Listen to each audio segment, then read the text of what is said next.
Chapters 2217 Delicious wine becomes flavorless. 2218 Fang Yuan as an escape route. 2219 No, I am great love immortal venerable. 2220 Blending of black and white chapter start Shen clan के first supreme elder इस वक्त फूट फूट कर रो रहे थे। इसका एक कारण तो जरूर शेन कॉन्ग शेंग का फैंग युआन के लिए डर था, लेकिन इसके पीछे उसके कुछ गहरे मकसद भी थे। हेवनली कोर्ट और लॉन्जेविटी हेवन ने मिलकर जो ऐलान किया था, ऐसी खबर झूठी नहीं हो सकती थी। फैंग युआन अब हेवन रिफाइनिंग डेमन वेनरेबल बन चुका था और किसी एंसेस्टर का उसके क्लोन होने जैसी खबरें पूरी दुनिया में फैल गई थी। इससे पहले ईस्टर्न सी का राइचस पाथ ची सी एंसेस्टर को डिफेंड कर रहा था क्योंकि उन्होंने राइचस ची अलायंस बनाया था जो फैंग युआन के कंट्रोल वाले वेरिएंट ह्यूमन अलायंस को टक्कर दे सके। लेकिन पता चला कि दोनों लीडर आखिर में फैंग युआन हाई निकले। ये कहना गलत नहीं होगा कि पूरे ईस्टर्न सी के राइचस पाथ क्लान्स को फैंग युआन ने अपनी उंगलियों पर नचाया था। जब शेन कॉन्ग शेंग को सच का पता चला तो यूज गुस्सा और बेइज्जती महसूस हुई, लेकिन जल्द ही उसकी जगह डर और बेचैनी ने ले ली। शेन क्लैन ईस्टर्न सी की एक सुपर फोर्स थी, उनके बड़े बड़े बिजनेस दी और 7 समुंदर उनके कंट्रोल में थे, लेकिन वो फैंग युआन का सामना कैसे कर सकते थे? जब फैंग युआन सिर्फ एक सूडो वेनरेबल था, टैब ईस्टर्न सी की सुपर फोर्सेस ने पहली बार एक साथ मिलकर किसी एंसेस्टर को अपना लीडर चुना था। इससे उनकी सिचुएशन आके स्टेबल हुई थी। लेकिन अब जब फैंग युआन एक वेनरेबल बन गया था, तो शेन क्लैन और बाकी सुपर फोर्सेस उसके कहर से नहीं बच सकती थी। क्योंकि वो ईस्टर्न सी में थे, इसलिए वो कहीं और जा भी नहीं सकते थे। और अगर वो जाना भी चाहते, तो जाते कहाँ? सदर्न बॉर्डर और वेस्टर्न डेजर्ट तो इम्पॉसिबल था। वहां कोई वेनरेबल ना होने का मतलब था कि अगर फैंग युआन को गुस्सा आया, तो वो उनके पीछे आ सकता था और वो बर्बाद हो जाते। इन जगहों के अलावा सेंट्रल कॉन्टिनेंट और नॉर्दर्न प्लेन्स में अपने अपने वेनरेबल्स द जो फैंग युआन को रोक सकते थे। लेकिन उनके पास पहले से ही अपनी सुपर फोर्सेस थी। शेन क्लैन और बाकी वहां कैसे डेवलप करते? अगर वो ईस्टर्न सी में रहते तो फैंग युआन उन्हें बुली करता, लेकिन अगर वो सेंट्रल कॉन्टिनेंट या नॉर्दर्न प्लेन्स जाते तो क्या स्टार कॉन्स्टलेशन इमॉर्टल वेनरेबल और जायंट सन इमॉर्टल वेनरेबल उन्हें नहीं दबाते? पांचों रीजन्स की केओटिक वॉर तो होनी ही थी। अगर शेन क्लैन किसी भी वेनरेबल को ज्वाइन करती तो जब जंग छिड़ती, उन्हें बाली का बकरा बना दिया जाता। इसलिए शेन कॉन्ग शेंग ने सारे एलीट गू इमॉर्टल्स को इकट्ठा किया और कुछ देर डिस्कस करने के बाद यह डिसाइड किया कि फैंग युआन को ज्वाइन करना ही उनके लिए सबसे बेस्ट चॉइस है। बेशक ये काफी एम्बैरसिंग था, लेकिन फैंग युआन अब एक डेमन वेनरेबल था, सब उनके इस एक्शन को समझ जाते। जब शेन कॉन्ग शेंग ने फैंग युआन को ज्वाइन करने का मन बना लिया, तो उसने और गहराई से सोचा, अगर फैंग युआन को ज्वाइन करना ही है तो शेन क्लैन को सबसे पहला क्लैन बनना होगा, इससे उन्हें ज्यादा फायदा मिलेगा। अगर शेन क्लैन आगे बढ़कर लू वे यिन जैसे सूडो वेनरेबल के साथ काम करती और बाकी ईस्टर्न सी के राइचस पाथ फोर्सेस को भी फैंग युआन को ज्वाइन करने के लिए उकसाती, तो फैंग युआन पर उनका अच्छा इंप्रेशन पड़ेगा। शेन कॉन्ग शेंग ने यह प्लान चुपके से शेन शांग को बताया। थोड़ा सोचने के बाद शेन शांग ने डिसाइड किया कि यह पॉसिबल है, इसलिए उन्हें पहले लू वे यिन को मनाना था। शेन शांग को लगा कि उनके पास लू वे यिन को मानने का अच्छा चांस है। बेशक वो लू वे यिन से बस कुछ ही समय पहले मिला था, लेकिन उनका रिश्ता काफी गहरा था। शेन शांग को एक बार पैराडाइज अर्थ इमॉर्टल वेनरेबल से गाइडेंस मिली थी, जबकि लू वे यिन उनका सदर्न बॉर्डर का वारिस था। अगर सेंट्रल कॉन्टिनेंट के सेक्ट सिस्टम के हिसाब से देखा जाए तो वो दोनों गुरु भाई थे। इसके अलावा क्रेज डेमन केव की लड़ाई में लू वे यिन और शेन शांग ने बिना किसी झगड़े के एक साथ काम किया था। वापस आने के बाद शेन शांग ने अपने ह्यूमन पाथ मेथड से लू वे यिन को हील किया था। अगर लू वे यिन सिर्फ अपने अर्थ पाथ मेथड्स यूज करता तो रिकवर होने में बहुत टाइम लग जाता। एक तरफ शेन कॉन्ग शेंग रो रहा था तो दूसरी तरफ शेन शांग चाय पी रहा था। दोनों लू वे यिन के जवाब का इंतजार कर रहे थे। लू वे यिन ने मन ही मन एक गहरी सांस ली। वो समझ चुका था कि शेन शांग का फैंग युआन के साथ एक अनजाना सा रिश्ता है। उन्होंने फेट वॉर के दौरान हेवनली कोर्ट से लड़ने के लिए एक साथ काम किया था। क्रेज डेमन केव में जब शेन शांग डिवाइन एम्परर सिटी से निकला तो उसने तुरंत फैंग युआन के कहने पर हेवनली कोर्ट के खिलाफ लड़ाई में उसका साथ दिया। तो फिर लू वे यिन का क्या? यूज कहां जाना चाहिए? लू वे यिन इस सवाल पर काफी टाइम से सोच रहा था। क्रेज डेमन केव की लड़ाई के बाद दुनिया के हालात पूरी तरह बदल चुके थे। 3 वेनरेबल्स आमने सामने थे, लेकिन अभी भी दूसरे वेनरेबल्स के जिंदा होने की पॉसिबिलिटी थी। हर चीज पर दोबारा से विचार करने की जरूरत थी। लू वे यिन, जिसके पास सूडो वेनरेबल बैटल स्ट्रेंथ थी, अपनी सिचुएशन से पूरी तरह वाकिफ था। एक वेनरेबल से लड़ना मौत को दावत देना था। लेकिन कुछ सिचुएशंस में सूडो वेनरेबल्स अभी भी वेनरेबल्स की जीत और हार पर असर डाल सकते थे। क्रेज डेमन केव की लड़ाई इसका सबूत थी। जब जायंट सन इमॉर्टल वेनरेबल और स्टार कॉन्स्टलेशन इमॉर्टल वेनरेबल के बीच मामला फंस गया, तो उन्होंने पहले फैंग युआन को बुलाया और फिर दूसरे सूडो वेनरेबल से उनका साइड लेने को कहा।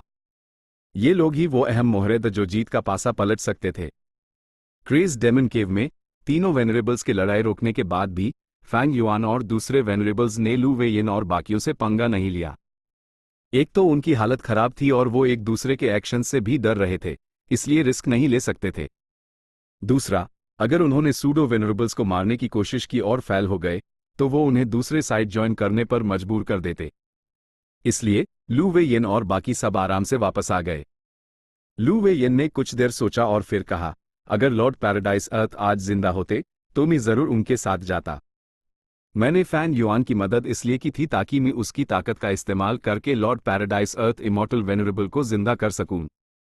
लेकिन अब यूज फैंग युआन ने हाई मार डाला। लू वेयिन ने अपने दांत पीस लिए, उसके चेहरे पर गुस्सा साफ दिख रहा था। अगर पैराडाइज अर्थ को जायंट सन इमॉर्टल वेनरेबल या स्टार कॉन्स्टलेशन इमॉर्टल वेनरेबल ने मारा होता तो शायद लू वेयिन को इतना बुरा ना लगता।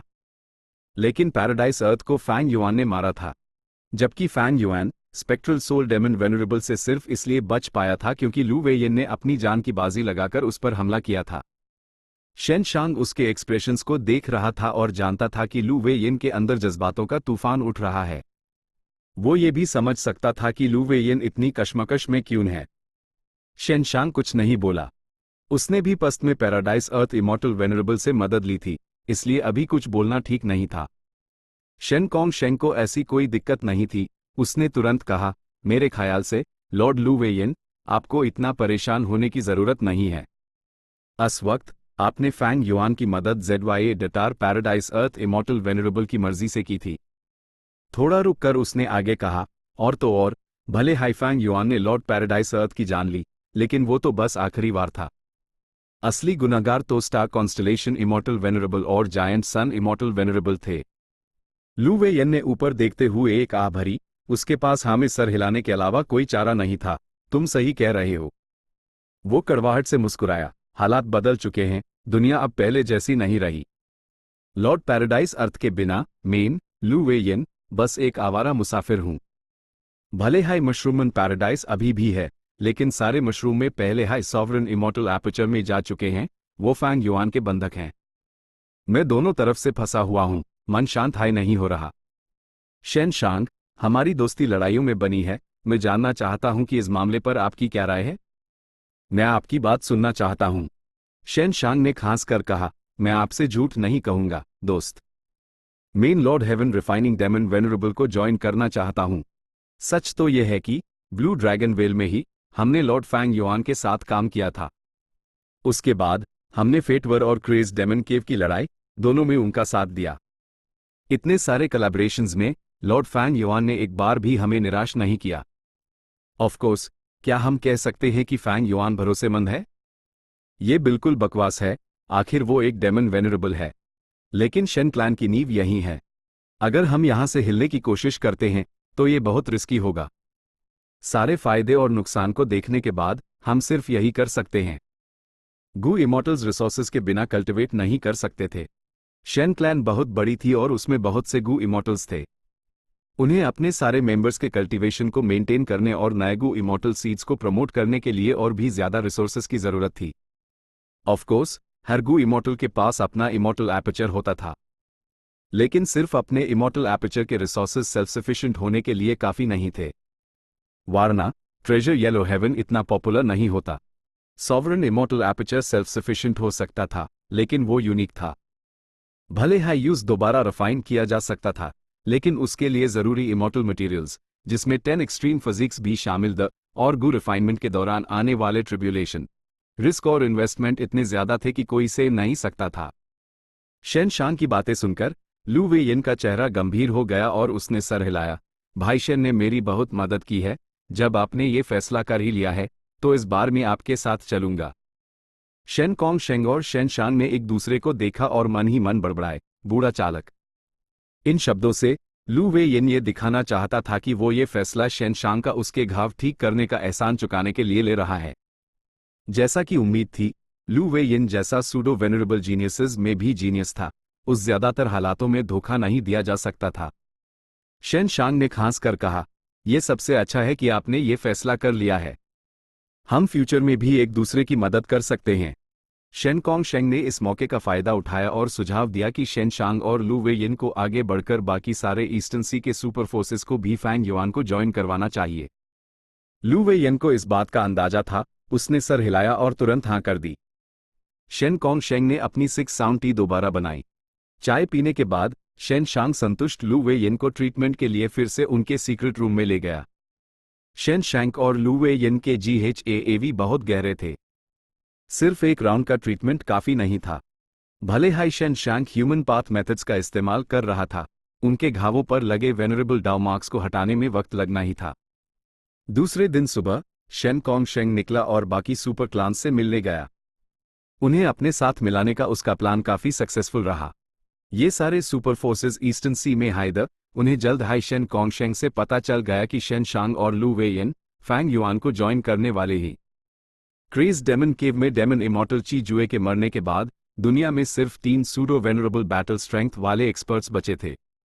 उन तीनों में से शेन शैंक और लू वे येन फैंग युआन को ज्वाइन करना चाहते थे, जबकि राइचस ची अलायंस का लीडर ची सी एंसेस्टर खुद फैंग युआन का ची पाथ क्लोन था। ये ट्रेंड इतना जबरदस्त था कि बाकी ईस्टर्न सी के सुपर क्लान्स भी जल्द ही शामिल हो गए। ऑफ कोर्स हर कोई फैंग युआन को ज्वाइन नहीं करना चाहता था। शिया शान, शिया जिया और दूसरे गू इमॉर्टल्स ने लॉन्जेविटी हेवन और हेवनली कोर्ट का ऐलान सुनते हाई ईस्टर्न सी छोड़ने और राइचस ची अलायंस को धोखा देने का फैसला कर लिया था। यह शिया क्लैन के गू इमॉर्टल्स सच में काफी दया के पात्र थे। पहले उनकी नींव को वेरिएंट ह्यूमन अलायंस ने निगल लिया, फिर वो अपने टेरिटरी वापस पाने के लिए की सी एंसेस्टर के साथ मिल गए। लेकिन नतीजा ये निकला कि सी एंसेस्टर और फैंग युआन ने उनके साथ पूरा खेल खेला और शिया रुइजी जैसे शिया क्लैन के इंपॉर्टेंट गू इमॉर्टल्स को मार डाला। इस शैतान फैंग युआन ने हमारे क्लैन वालों को मारा और हमारी नींव निगल ली। ये दुश्मनी आसमान से भी बड़ी है। ईस्टर्न सी, हम एक दिन जरूर वापस आएंगे। चलो, जुई जियान वेंग पेट्रोल पर यहां पहुंचने ही वाला होगा। ही, टेंशन मत लो। आज भागने के लिए मैंने खास तौर पर जुई जियान वेंग के लिए कुछ रेयर वाइन ढूंढी है। उसकी फितरत के हिसाब से वो आज पूरी तरह नशे में धूत होगा। शिया क्लैन के गू इमॉर्टल्स आपस में बात करते हुए चुपके से ईस्टर्न सी से सेंट्रल कॉन्टिनेंट की तरफ समुंदर के ऊपर से उड़ रहे थे। जुई जियान वेंग उन्हें जाते हुए देखता रहा जब तक वो उफाक में गायब नहीं हो गए। इस बूढ़े गू इमॉर्टल ने एक गहरी सांस ली, उसके चेहरे पर चिंता साफ झलक रही थी। यूज कीन डिंगलिंग से किए वादे पर पहले ही पछतावा हो रहा था। वो अब हेवनली कोर्ट का जासूस था जिसे राइचस ची अलायंस में घुसाया गया था। हेवनली कोर्ट ने यूज एक दिन पहले हाई इंस्ट्रक्शन दिए थे कि वो जानबूझकर इन शिया क्लैन के गू इमॉर्टल्स को जाने दे। इस बार मेन सक्सेसफुल हो गया क्योंकि ये एक आसान मिशन था, लेकिन अगली बार क्या? जुई जियान वेंग ने फैंग युआन के बारे में सोचा, जिसके पास अब वेनरेबल कल्टिवेशन लेवल था। उसके पास राखी सारी शराब भी स्वाद हो गई थी। आखिर वो अचानक से एक वेनरेबल कैसे बन गया? एक छोटी सी बांस की तीली जिस पर 5 सकाडस पिरोए हुए आग के ग्रिल पर राखी हुई थी। बांस की तीली आम नहीं थी और आग भी कोई साधारण नहीं थी। ये 5 सकाडस रैंक 5 फायर पाथ गू वॉर्म्स जिनका नाम था पर्पल स्मोक सकाडा। सही एसेंस इन्फ्यूज करने पर ये बैंगनी धुआं छोड़ सकते थे जो आसमान और जमीन के एक हिस्से को धुंधला कर देता था। अगर ये मॉर्टल वर्ल्ड में होता तो हर एक पर्पल स्मोक सकाडा के लिए गू मास्टर्स के बीच खून खराबा हो जाता, लेकिन यहाँ ये सिर्फ खाना थे। सकाडस को पकाने वाले शख्स ने सफेद चोगा पहना हुआ था और उसके बाल घने थे। वो एक फोल्डिंग स्टूल पर बैठा था जिससे उसका लंबा और पतला शरीर साफ दिख रहा था। यह नॉर्दर्न प्लेन्स का रैंक 8 गू इमॉर्टल हेवनली लॉर्ड बाइजू था। हेवनली लॉर्ड बाइजू का एक शौक था जो नॉर्दर्न प्लेन्स के गू इमॉर्टल वर्ल्ड में सब जानते थे। यूज गू वॉर्म्स पकाना और उनसे वक्त बेवक्त लजीज डिशेस बनाना पसंद था। वो ये डिशेज खुद बनाता था। अपने अलावा वो अपने बाइजू ट्राइब के मेंबर्स को इनाम के तौर पर भी देता था। जिसे भी ऐसा इनाम मिलता वो बेहद सम्मानित महसूस करता। आखिर ये हेवनली लॉर्ड बाइजू की तरफ से मिली मान्यता थी। कभी कभी हेवनली लॉर्ड बाइजू अपने गु इमॉर्टल दोस्तों को भी मेहमान बनाकर अपनी कुकिंग एंजॉय करने के लिए बुलाता था। इस वक्त चूडू हेवनली लॉर्ड बाइजू के सामने बैठा था। वो अकेला खास मेहमान था जिसे बुलाया गया था। चूडू चबाता रहा और सीख पर पर्पल स्मोक सकाडस की गिनती 1 हो गई। भाई छू, टेस्ट कैसा है? हेवनली लॉर्ड बाइजू अपने सकाडस को ग्रिल करते हुए मुस्कुरा कर पूछा। चूडू भी मुस्कुराया, बहुत बढ़िया स्वाद है। सोचा नहीं था कि इन पर्पल स्मोक सकाडस को ग्रिल करने के बाद इनमें चिकन जैसा टेस्ट और तारो जैसी मिठास आएगी। एकदम क्रंची स्नैक है और एक सीख से तो मन नहीं भरेगा। हाँ हाँ हाँ, हेवनली लॉर्ड बाइजू हंसा। सब जानते हैं कि मैं शुरू में एक अकेला कल्टिवेटर था। बहुत पहले, जब मैं नॉर्दर्न प्लेन्स में बेमकस घूमता था, तो मेरे पास कपड़े या खाना भी मुश्किल से होता था। एक बार जब मैं एक गूवर्म पकड़ने में फेल हो गया, तो गलती से मैंने उस अपने पैर से कुचल दिया। आधे महीने की मेहनत बर्बाद हो गई। मैं यूज वहीं छोड़ नहीं सका। मुझे गुस्सा और अफसोस हो रहा था। इसलिए मैंने उस गूवर्म को पकाकर खा लिया। स्वाद बेहद खराब था और मुझे 7 दिन और रात तक दस्त लगे रहे। मैं मरते मरते बचा था। इस हादसे के बाद मैं और भी डिटर्मिन्ड और रूथलेस हो गया।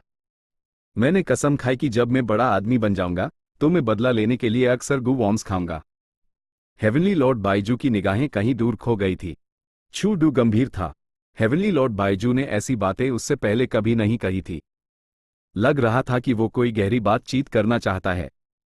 चूडू जानता था कि ये उसके रैंक 8 कल्टिवेशन लेवल के एक्सपोज होने का नतीजा है। फ्लैट वो दोनों बराबरी के लेवल पर थे। हेवनली लॉर्ड बाइजू फिर से हंसा और टॉपिक वापस लाया। मेरे ग्रिल किए हुए सकाडस तो बस एक शौक हैं, स्वाद है लेकिन कोई फायदा नहीं। ये अन सुपर फोर्सेस जैसा नहीं है जिनकी नींव गहरी होती है। उनकी मशहूर चाय और शराब पीढ़ी दर पीढ़ी चलती आती हैं और हर बार बेहतर बनाई जाती हैं। उनके कुछ बेहतरीन क्रिएशंस तो पीने के बाद दाव मार्क्स भी दे सकते हैं। चूडू ने सर हिलाया और आकलन करते हुए कहा, ये टियन माउंटेन की यूंग और स्पेक्ट्रल सोल डेमन वेनरेबल के कारनामों के बाद, जिसके पास बेहद गहरे फूटपाथ मेथड्स हैं, उसके दुश्मन हेवनली कॉर्ट ने फूटपाथ पर रिसर्च शुरू कर दी और काफी सफलता हासिल की। दुनिया भर में आई की टाइड्स की वजह से 5-6 फूटपाथ इनहेरिटेंसेस जो मैं जानता हूं, फैल गए। ये ZYA डिटार ट्रेजर येलो हेवन में बेचे गए और बहुत से लोगों ने खरीदे, जिससे उन्हें काफी फायदा हुआ। नतीजन फूटपाथ लोगों के बीच फैलने लगा। हेवनली लॉर्ड बाइजू ने सर हिलाया और एक आह भरी। फेट के खत्म होने, 5 रीजन्स के एक होने और 3 वेनरेबल्स के राज के साथ महायुद्ध शुरू होने वाला है। इंसानी इतिहास में ऐसा कभी नहीं हुआ। फूटपाथ बीस्टमैन से शुरू हुआ था और लोगों ने उस जानबूझकर छिपाया था। लेकिन इस नए दौर में फूटपाथ को और नहीं छिपाया जा सकता। ना जाने फ्यूचर में कितने फूटपाथ एक्सपर्ट्स सामने आएंगे। फूटपाथ का ये हाल है तो स्ट्रेंथ पाथ भी वैसा ही नहीं रहेगा। भाई छू, मैं जानता हूं कि आप स्ट्रेंथ पथ को प्रमोट करने पर फोकस्ड हैं। नॉर्मल टाइम में ये इम्पॉसिबल है, लेकिन इस महान दौर में आपके पास सफल होने का अच्छा मौका है। चूडू हंसने से खुद को रोक नहीं पाया। उसने पहले फेरी ब्लैक मून से लड़ाई की थी और उस बचाने के लिए अपनी जान जोखिम में डाली थी। इससे उसकी हिम्मत सबके सामने आ गई थी। चूडू की ईंट चमकी, अभी बहुत जल्दी है। इस वक्त 5 रीजन्स में 5 से भी कम सच्चे स्ट्रेंथ पाथ एक्सपर्ट्स हैं। मेरे और फेरी ब्लैक मून के अलावा सिर्फ वेस्टर्न डेजर्ट के फैंग क्लैन का फर्स्ट सुप्रीम एल्डर है जो सबसे ज्यादा मशहूर है। स्ट्रेंथ पाथ को फिर से जिंदा करने के लिए मुझे और गू कल्टिवेटर्स को उनके कल्टिवेशन में स्ट्रेंथ पथ चुनने के लिए प्रेरित करना होगा। मैं दुनिया का माहौल नहीं बदल सकता, लेकिन मैं इस लहर को आगे बढ़ाने के लिए और स्ट्रेंथ पाथ एक्सपर्ट्स बना सकता हूं। हेवनली लॉर्ड बाइजू आखिरकार इस टॉपिक पर पहुंच गया जिसके बारे में वो बात करना चाहता था। उसने बीच में टोका, भाई छू, आप एक स्ट्रेंथ पाथ एक्सपर्ट को भूल रहे हैं। अपने शुरुआती दिनों में वो ZYA डिटार स्ट्रेंथ पाथ मेथड्स पर ही निर्भर था, और अब वो इतना ऊंचा और शक्तिशाली है, हम जैसे आम लोगों की पहुंच से बहुत दूर। चूडू एक पल के लिए चूक गया, फिर उस समझ आया कि हेवनली लॉर्ड बाइजू गु यू फैंग युआन की बात कर रहा है। चूडू समझ गया कि हेवनली लॉर्ड बाइजू का फैंग युआन का जिक्र करने का क्या इरादा है। उसने साथ देते हुए गंभीरता से कहा, गु यू फैंग युआन का एक वेनरेबल बैन जाना सच में मेरी उम्मीदों से परे था। जब मैं उससे पहली बार मिला था, तभी मुझे लगा था कि यह आदमी आम नहीं है। यूज आम पैमानों से नापा नहीं जा सकता। बाद में मुझे खुशकिस्मती से उसके साथ कई बार लड़ने का मौका मिला। मैंने पाया कि इस आदमी का नेचर बहुत सख्त है, उसके पास दिमाग और ताकत दोनों हैं। ऐसे नेचर वाला कोई भी इंसान दूसरों के नीचे दबकर नहीं रह सकता। लेकिन उसकी एक खास आइडेंटिटी थी, वो हेवेंस विल द्वारा रीबर्थ के लिए चुना गया अकेला इंसान था। यूज फेट को डिस्ट्रॉय करने की कोशिश में कई वेनरेबल्स का इन्वेस्टमेंट भी मिला। अपनी जिंदगी में उसने इतनी खतरनाक सिचुएशंस और मुश्किलों का सामना किया है कि पूरे इतिहास में भी कोई उसकी बराबरी नहीं कर सकता। आखिरकार उसने वो आखिरी कदम उठा ही लिया और दुनिया के सबसे ताकतवर लोगों में से एक बन गया। शुरू में चौंकने और शक करने के बाद जब मैंने इसका एनालिसिस किया तो मुझे लगा कि यह एक नेचुरल चीज थी। हेवनली लॉर्ड बाइजू सुनता रहा। उसने सर हिलाते हुए कहा, आप बिल्कुल सही कह रहे हैं। अगले हाई पैल, हेवनली लॉर्ड बाइजू ने अनजाने में अपनी आवाज धीमी कर ली और अपना शरीर आगे झुकाते हुए चूडू से कहा, पता नहीं भाई Chu is heaven refining demon venerable के कांटेक्ट में अभी भी हैं या नहीं। चूडू ने सीधा जवाब नहीं दिया। उसने पूछा, ओ भाई बाइजू, आपका मतलब है कि? हेवनली लॉर्ड बाइजू ने कंधे उचकाए और दोनों हथेलियां उठाई, फिर कड़वाहट से मुस्कुराया। आज के हालातों में भाई छू बेमतलब का सवाल पूछने की क्या जरूरत है? हमारी जान पहचान हमारी शुरुआती लड़ाई से हुई थी। भले ही हमने अपने अपने ट्राइब्स बना लिए, लेकिन इस नॉर्दर्न प्लेन्स में हमें लगातार अलग थलग किया जाता है। नॉर्मल टाइम में हम दोनों के पास रैंक 8 कल्टिवेशन लेवल है। सेंट्रल कॉन्टिनेंट को छोड़कर जब तक हम जिंदा हैं हमारी फोर्सेस कहीं भी स्ट्रांग रह सकती हैं। लेकिन अब हम एक अनोखे महान दौर में हैं। जायंट सन इमॉर्टल वेनरेबल जिंदा हो गए हैं और उनकी रेप्यूटेशन है कि वो अपने वंशजों की सबसे ज्यादा परवाह करते हैं। मेरी बाइजू ट्राइब हे ट्राइब की नींव को निगल कर बनी है, जो कि एक हुआंग जिन ब्लडलाइन ट्राइब है। सच कहूं तो भाई छू, मुझे आजकल ठीक से ना तो नींद आती है ना ही भूख लगती है। मैं चिंताओं से घिरा हुआ हूं। चूडू ने जल्दी से सांत्वना दी। जायंट सन इमॉर्टल वेनरेबल अपने वंशजों के कितने भी प्रोटेक्टिव क्यों ना हो, आपके पास रैंक 8 कल्टिवेशन लेवल है। लॉन्जेविटी हेवन पूरे नॉर्दर्न प्लेन्स के गू इमॉर्टल वर्ल्ड को एक करने की कोशिश कर रहा है। अगर वो आपको मार देता है तो वो बहुत से लोगों का सपोर्ट खो देगा। अगर आज की दुनिया पर सिर्फ जायंट सन इमॉर्टल वेनरेबल का राज होता तो शायद हम खतरे में होते। लेकिन अब 3 वेनरेबल्स के राज में हमारे बचने की उम्मीद है। हेवनली लॉर्ड बाइजू के चेहरे पर अभी भी कड़वाहट थी, लेकिन ताकतवर पार्टी के पास हमसे निपटने के अनेकों तरीके होते हैं। भाई छू, जब से हमारे ट्राइब्स बने हैं दूसरे हुआंग जिन ट्राइब्स हमें अलग थलग करते आए हैं। क्या हमने उनके तरीके काफी नहीं देखे? जायंट सन इमॉर्टल वेनरेबल को हमें टारगेट करने की जरूरत नहीं है। जब केओस शुरू होगा वो बस हमारे ट्राइब्स को बाली का बकरा बनाकर आगे कर सकता है। हमसे छुटकारा पाना उसके लिए एक आसान काम है। चूडू ने यह सुना और धीरे से सर हिलाया। हेवनली लॉर्ड बाइजू ने उसकी अंदर की चिंता भी जाहिर कर दी थी। हेवनली लॉर्ड बाइजू चूडू के जरिए फैंग युआन से कांटेक्ट करना चाहता था। वो तुरंत फैंग युआन को ज्वाइन करने के बारे में नहीं सोच रहा था। आखिरकार फैंग युआन को हेवन रिफाइनिंग डेमन वेनरेबल का टाइटल लॉन्जेविटी हेवन और हेवनली कोर्ट ने दिया था। दुनिया में हर कोई फैंग युआन की फितरत जानता था, बेरहमी और जुल्म उसका हिस्सा थे।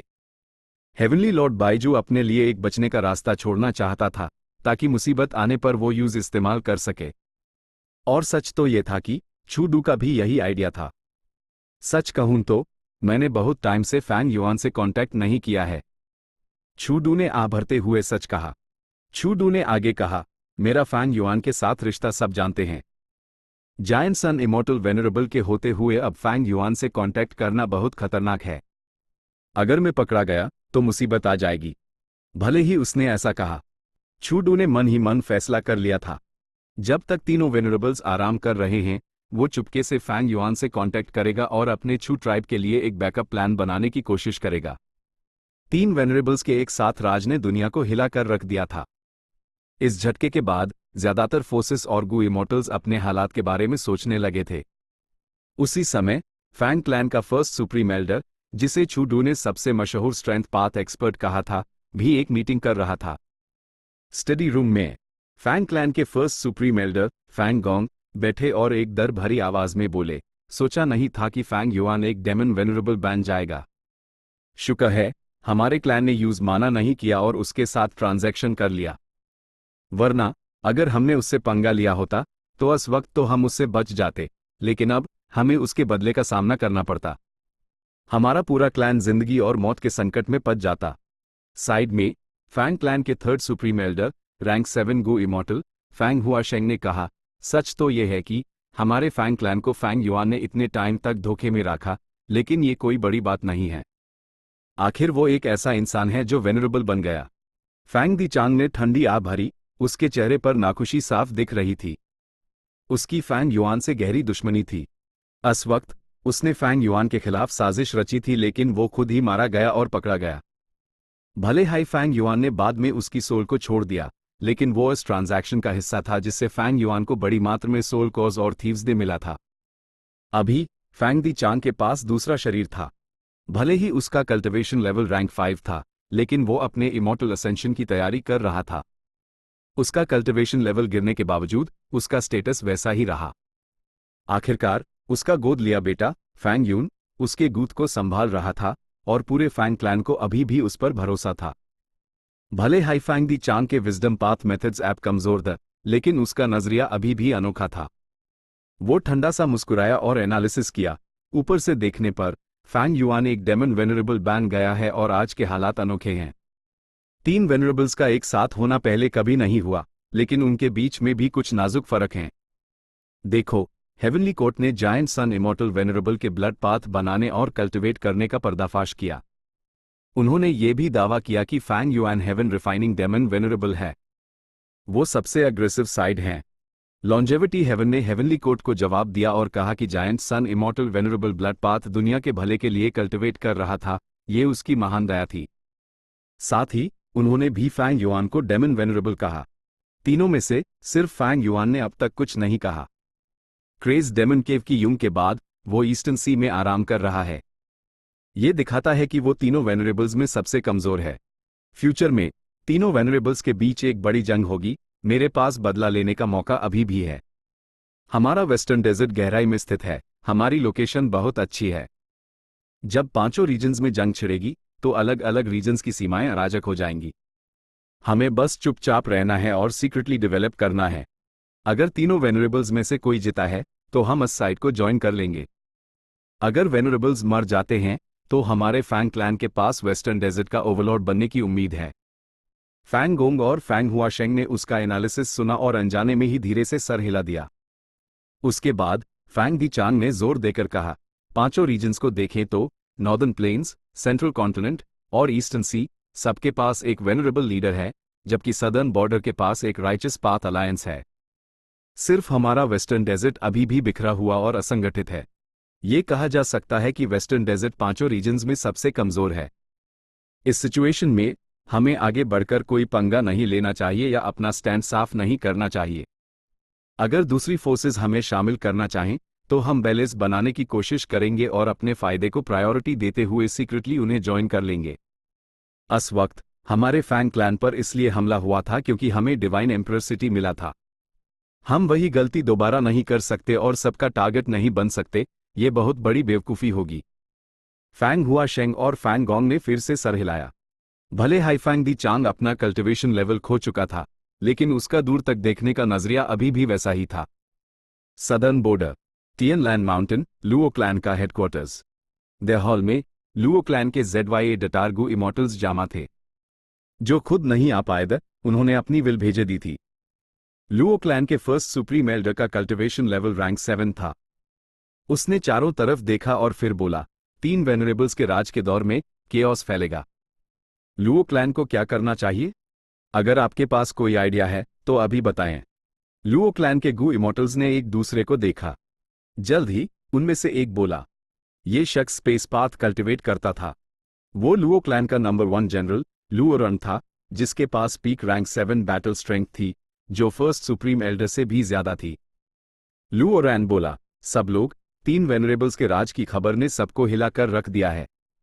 इस पर सोचने के बाद मैंने फैसला किया कि मैं इससे एक अलग नजरिए से देखूंगा। अगर मैं इन 3 वेनरेबल्स में से कोई होता तो मैं सबसे पहले सदर्न बॉर्डर और वेस्टर्न डेजर्ट को निगल लेता। आखिरकार कमजोर लोगों को टारगेट करना सबसे आसान होता है। अगर अभी तीनों वेनरेबल्स आपस में लड़ते हैं तो यह ईस्टर्न सी, सेंट्रल कॉन्टिनेंट या नॉर्दर्न प्लेन्स के लिए अच्छा नहीं होगा। सबसे समझदारी भरा फैसला यह है कि पहले खुद को मजबूत किया जाए और दूसरे वेनरेबल से लड़ने से पहले ज्यादा टेरिटरी और रिसोर्सेज हासिल किए जाएं। हमारा लुओ क्लैन सदर्न बॉर्डर के नॉर्दर्न एंड पर है। हम सेंट्रल कॉन्टिनेंट के सबसे करीब हैं।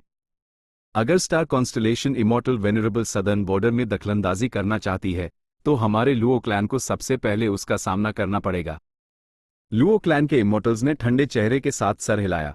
जब से पांचों रीजनल वॉल्स गायब हुई थी, उन पर प्रेशर दिन ब दिन बढ़ता जा रहा था। उन्हें लुओ क्लैन के लिए बैकअप प्लान्स और बचने के रास्ते ढूंढने पड़ रहे थे। लुओ रन ने आगे कहा, 3 वेनरेबल्स के राज में जब तक हमारे सदर्न बॉर्डर में भी कोई वेनरेबल ना हो, भले ही सारे सदर्न बॉर्डर के गू इमॉर्टल्स एक साथ मिलकर काम करें, हम इन तीनों वेनरेबल्स में से किसी का भी मुकाबला नहीं कर सकते। जो दूसरी सुपर फोर्सेस रीजन के अंदर हैं, उनके पास शायद जंग से दूर रहने का ऑप्शन हो, लेकिन हमारा लुओ क्लैन सदर्न बॉर्डर और सेंट्रल कॉन्टिनेंट के बीच फंसा हुआ है। जब जंग छिड़ेगी, हमें किसी एक साइड को पकड़ना ही पड़ेगा। जैसे ही उसने ये कहा, लुओ क्लैन के सारे इमॉर्टल्स उत्तेजित हो गए। उनमें से एक सीधा खड़ा हो गया और गुस्से से चिल्लाया, लुओ रैन, तुम कहना चाहते हो कि हमारा लुओ क्लैन बिना लड़ाई सरेंडर कर दे? क्या तुम हमारे क्लैन की पीढ़ियों से चली आ रही शान को नजरअंदाज कर दोगे? हम, लुओ क्लैन, राइचसनेस की शान की रक्षा करते हैं, क्या तुम उस छोड़ दोगे? सबने मुड़कर देखा। ये कहने वाला लुओफी था। उसके बाद कई लुओ क्लैन के गू इमॉर्टल्स ने लुओफी की तरफ से अपने कमेंट्स दिए। जब हमारा लुओ क्लैन एक समय में इतना फूला फला था, हमने वो क्लैन की पोजीशन को भी चुनौती दी थी। हम इतने कायरों की तरह कैसे बिहेव कर सकते हैं? बिल्कुल, वेनरेबल्स बेशक अजय होते हैं, लेकिन आज के दौर में 3 वेनरेबल्स के राज में और इस पॉसिबिलिटी के साथ कि फ्यूचर में और भी वेनरेबल्स जिंदा हो सकते हैं, फ्यूचर निश्चित रूप से अनिश्चित है। हम अभी हार नहीं मान सकते। मेरे ख्याल से अभी के तीनों वेनरेबल्स में से कोई भी ज्वाइन करने लायक नहीं है। हेवनली कोर्ट में सेक्ट सिस्टम है। अगर हमारा लुओ क्लैन उन्हें ज्वाइन करता है तो हमें अपना क्लैन सिस्टम बदलना पड़ेगा। जायंट सन इमॉर्टल वेनरेबल अपने वंशजों के लिए सबसे ज्यादा प्रोटेक्टिव है। बाइजू ट्राइब और छू ट्राइब को नॉर्दर्न प्लेन्स के हुआंग जिन ब्लडलाइन द्वारा अलग थलग किया जा रहा है, जबकि हेवन रिफाइनिंग डेमन वेनरेबल की हमारे क्लैन से बहुत दुश्मनी है। अगर हम उसके सामने सर झुकाते हैं तो मैं खुद को ही नीचा देखूंगा। सबका गुस्सा और उत्तेजित भावनाएं देखकर लुओ रन ने जल्दी से अपना हाथ हिलाया। सब लोग, मैंने ठीक से सोचा नहीं था। लुओफी ने आंखें फैला कर देखा। लॉर्ड लुओ रैन, आप लुओ क्लैन के नंबर 1 एक्सपर्ट हैं। अगर आप भी ऐसे विचार रखेंगे तो हमें बहुत निराशा होगी। लुओ रन के चेहरे पर पछतावे का भाव था। मुझसे गलती हो गई।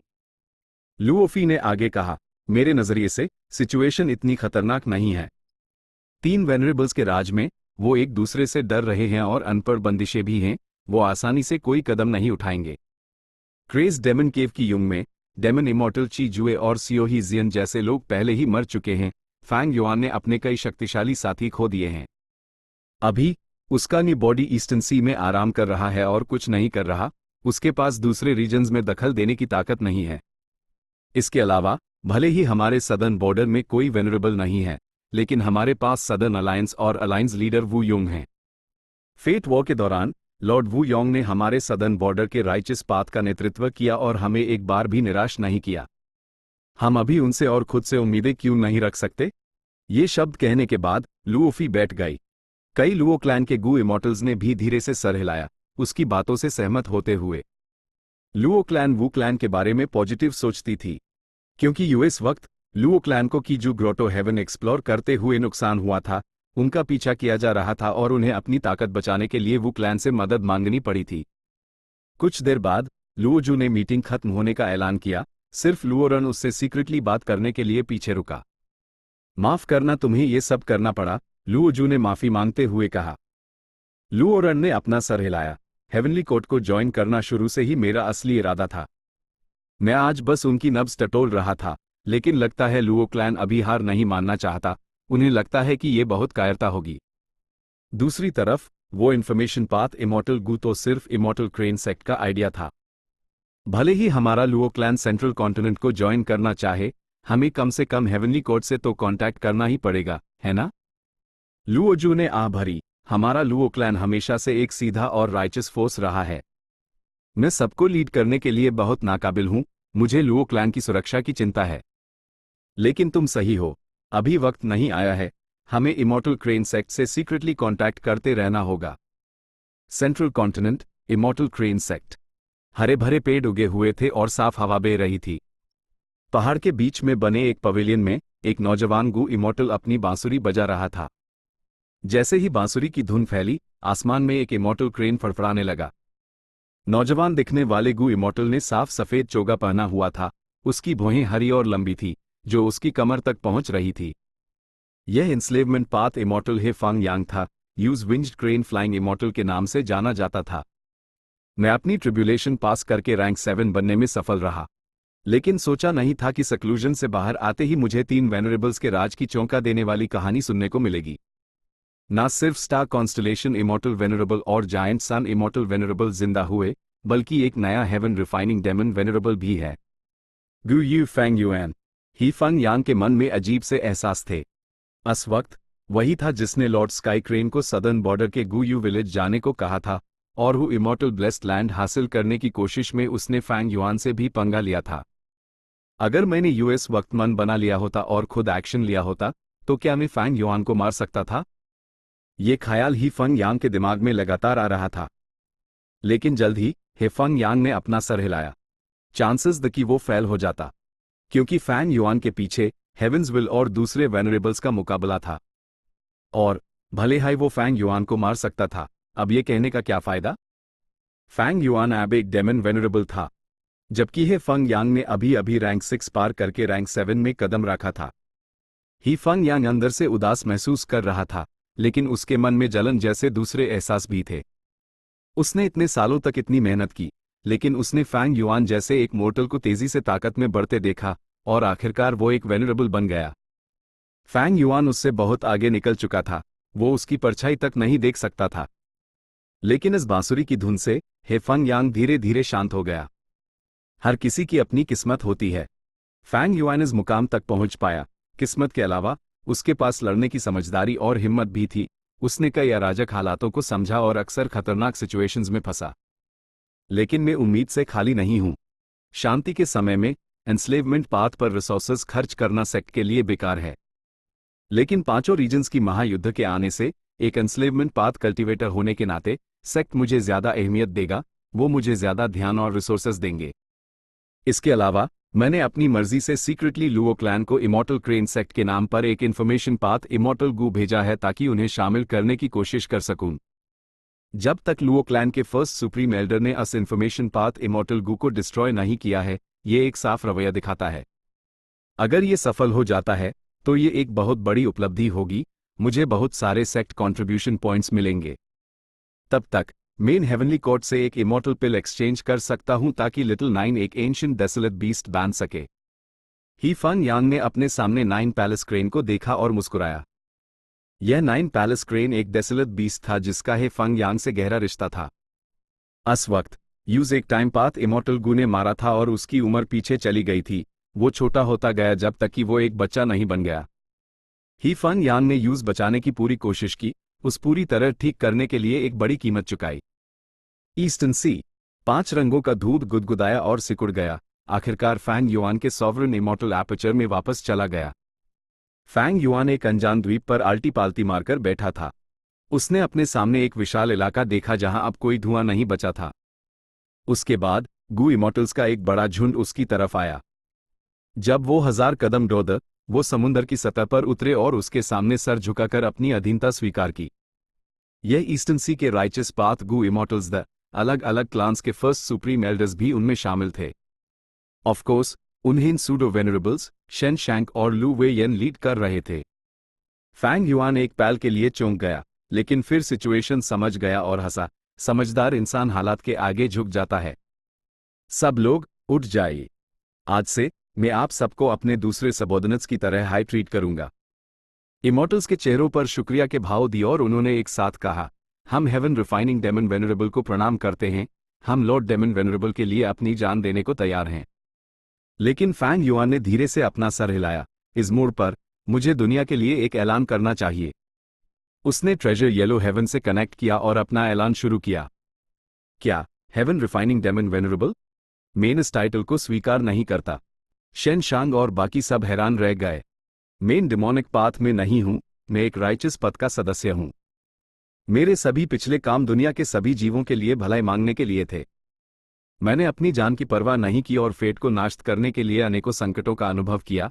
मैंने दुनिया में सबको आज़ादी दी, लेकिन हेवनली कोर्ट जैसी भ्रष्ट ताकतें अब भी मुझे दबाने और बदनाम करने की कोशिश कर रही हैं। वो मुझे रोकने की कोशिश कर रही हैं। मेन लॉर्ड पैराडाइज अर्थ इमॉर्टल वेनरेबल का सबसे अच्छा दोस्त था। क्रेज डेमन केव की युग में उन्होंने मरने से पहले अपनी इच्छाएं मुझे सौंपी थी।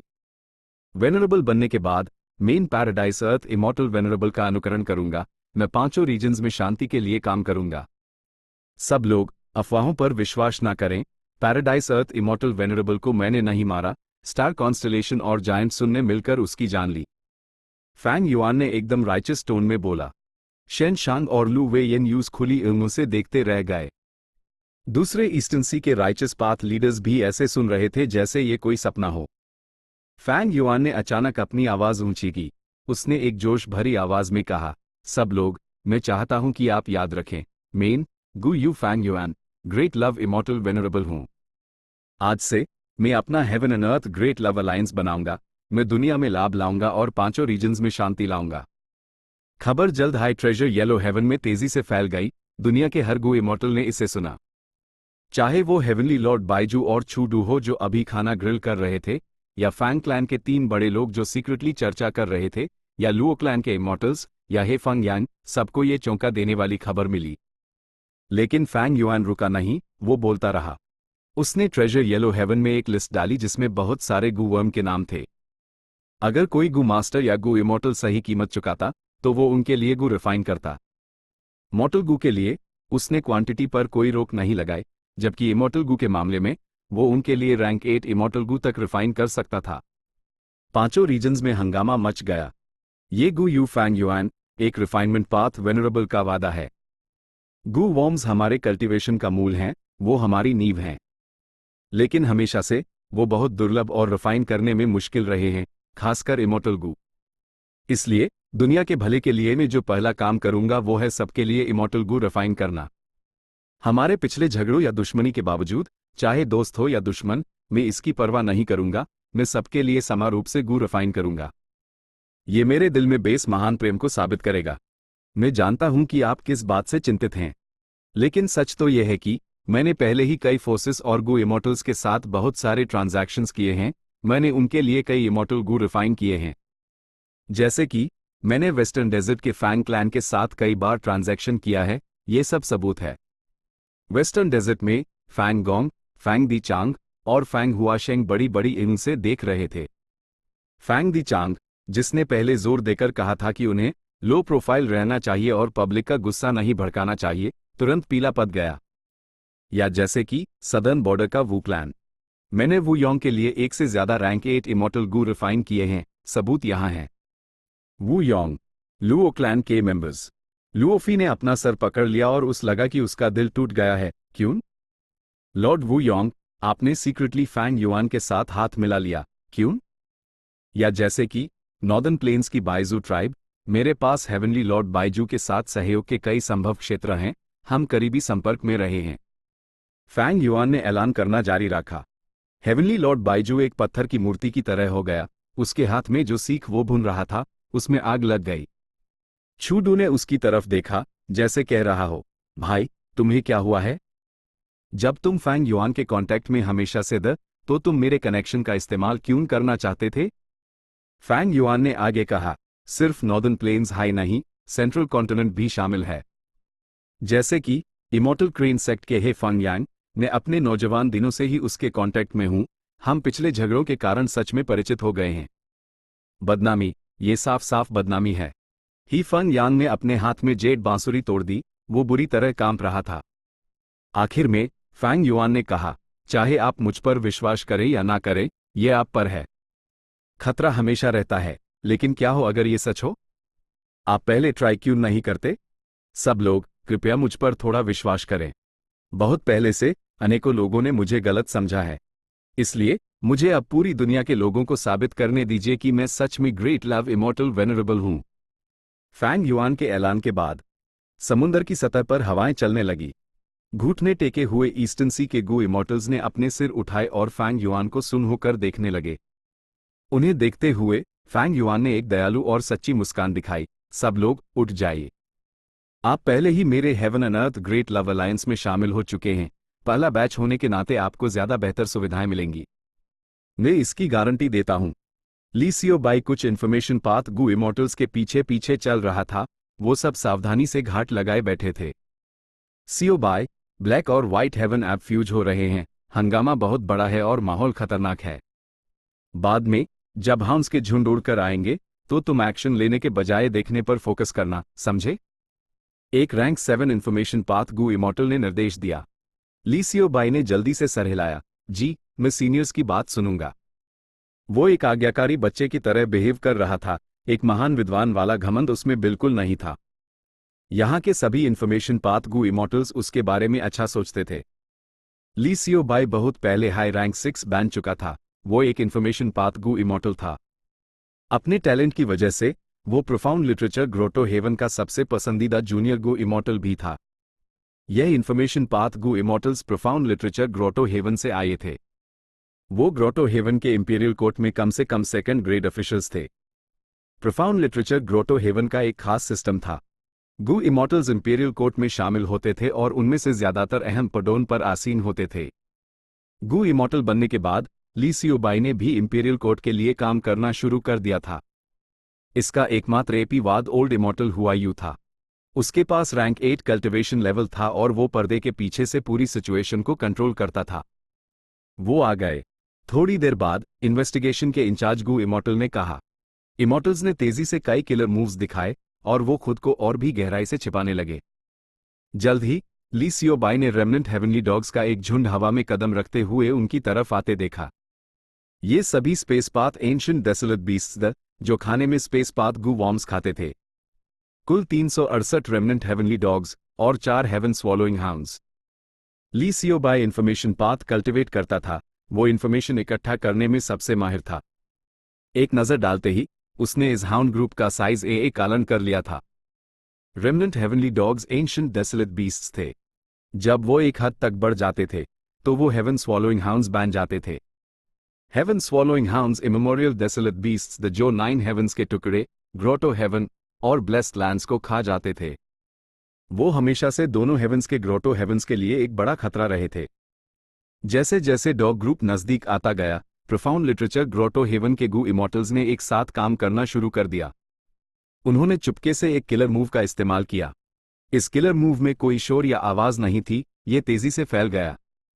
शुरू में डॉग ग्रुप में कोई बदलाव नहीं आया, लेकिन 10 ब्रेथ्स के बाद 3 हेवन स्वॉलोइंग हाउंड्स रुक गए और अपने दांत दिखाने लगे। एक ही दिशा में सतर्कता के भाव से देख रहे थे। आखिरी हेवन स्वॉलोइंग हाउंड भी धीमा हो गया। 4 हेवन स्वॉलोइंग हाउंड्स ने थोड़ी देर तक एक ही जगह पर भूंका।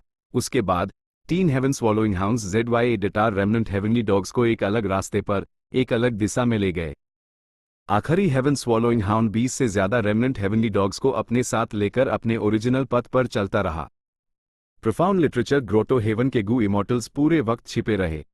जब डॉग ग्रुप उनकी नजरों से ओझल हो गया तब वो सामने आए और राहत की सांस ली। ठीक है, काम हो गया।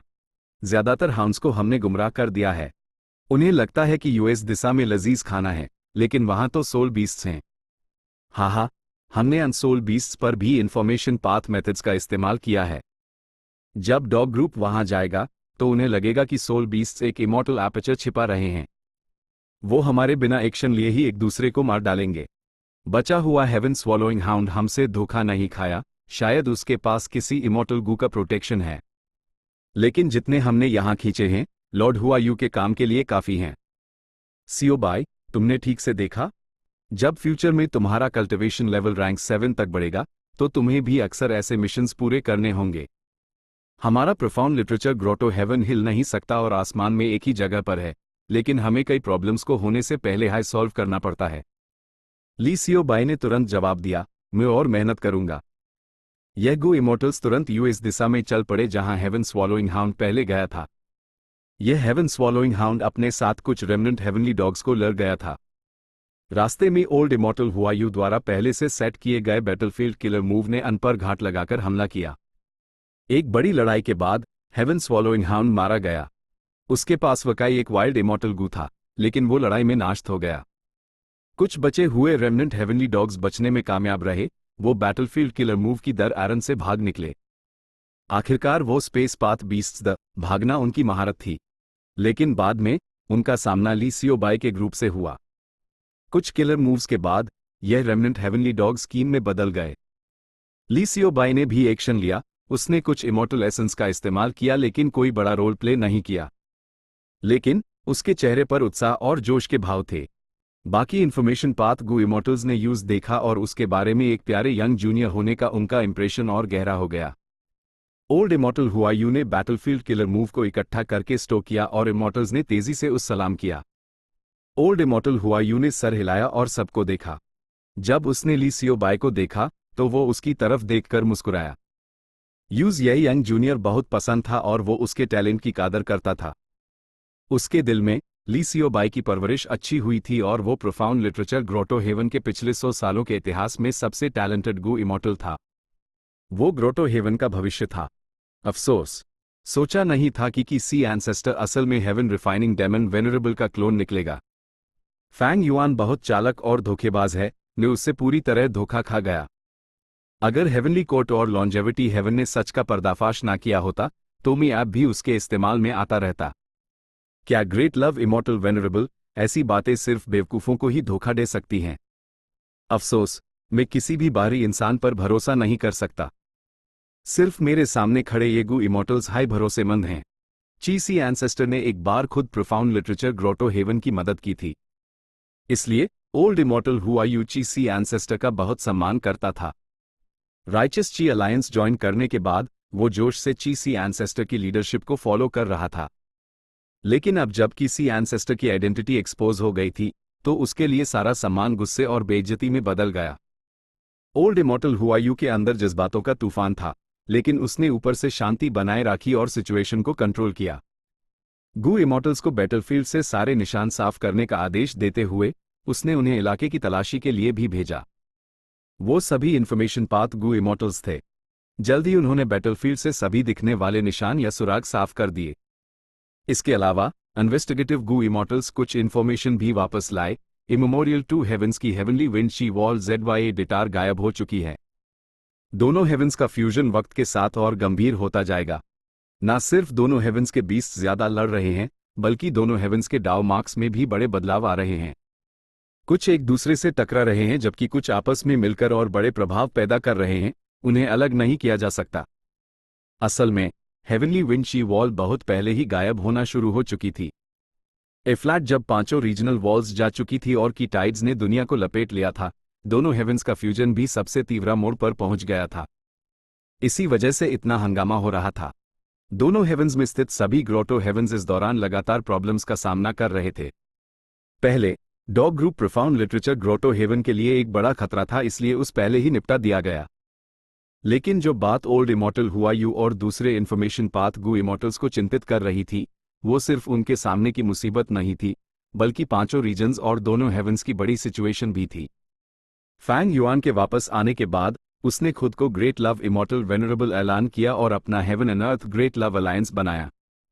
तुरंत डू सूडो वेनरेबल्स, लू वे येन और शेनशांग ईस्टर्न सी के राइचस पाथ के कई सुपर क्लान्स को लेकर फैंग युआन के आगे झुक गए। इस तरह राइचस ची अलायंस और वेरिएंट ह्यूमन अलायंस ने मिलकर haven and earth great love alliance join कर लिया। ओल्ड इमॉर्टल हुआयू और बाकी लोग एक अजीब सी स्थिति में फंस गए। वैसे तो वो राइचस ची अलायंस के मेंबर्स जैसे ग्रैनी स्केलेटन और दूसरे थे, लेकिन हमेशा से क्योंकि उनकी नींव दोनों हेवंस में थी, उन्हें ईस्टर्न सी की सुपर फोर्सेस द्वारा हल्के से अलग थलग किया जाता था। लेकिन ये ओरिजिनली कोई बड़ी बात नहीं थी।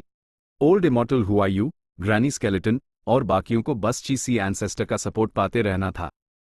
लेकिन अब जब किसी एंसेस्टर की आइडेंटिटी उनके सबसे बड़े दुश्मन फैंग युआन के क्लोन के रूप में सामने आए, तो वो सब हमेशा से फैंग युआन का दिल जीतने की कोशिश कर रहे थे। ओल्ड इमॉर्टल हुआयू और ग्रैनी स्केलेटन हैरान रह गए। साथ ही दोनों हेवंस में हो रहे बदलाव ने उन्हें व्यस्त और थका दिया था। ठीक इसी समय फैंग युआन ने खुद को ग्रेट लव इमॉर्टल वेनरेबल ऐलान किया और एक ऐलान किया जिसने दुनिया को हिलाकर रख दिया। पांचों रीजन्स का गू इमॉर्टल वर्ल्ड हंगामे में डूब गया। जब से गू यू फैंग युआन ने कल्टिवेट करना शुरू किया था, वो बेरहम था और उसने अनेकों बेगुनाहों को मारा था। वो साफ तौर पर एक डिमोनिक पाथ मेंबर था। वो सिर्फ कुछ शब्दों से अपनी आइडेंटिटी इतनी आसानी से कैसे बदल सकता है? अगर अपना फैक्शन बदलना इतना आसान होता तो राइचस पाथ का क्या मतलब रह जाता? ओल्ड इमॉर्टल हुआयू ने मन ही मन मजाक उड़ाया, लेकिन वो सच जानता था। फैंग युआन का ऐलान एक मजाक था, लेकिन उसकी डेमन वेनरेबल की ताकत के आगे कौन हंसने की हिम्मत करता? अनईस्टर्न सी के राइचस पाथ फोर्सेस को देखो, जो पहले सेकंड में ही झुक गए। भले हाई लॉन्जेविटी हेवन और हेवनली कोर्ट ने उसकी बातों का मजाक उड़ाया, वो फैंग युआन का क्या कर सकते थे? मैं इसे और नहीं खींच सकता। फैंग युआन ने पहले हाई ईस्टर्न सी के राइचस पाथ को अपने अंदर ले लिया है। हमारे दोनों हेवंस की फोर्सेस अब और देखती नहीं रह सकती।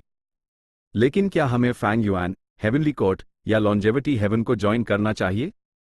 Profound literature grotto heaven central continent या नॉर्दर्न प्लेन्स के हेवन में नहीं था।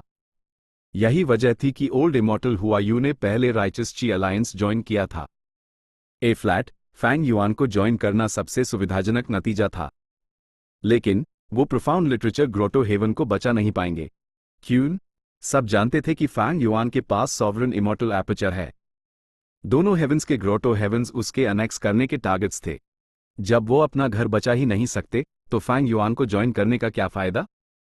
और सच कहूं तो ओल्ड इमॉर्टल हुआयू सच में फैंग युआन जैसे डीमन से नफरत करता था।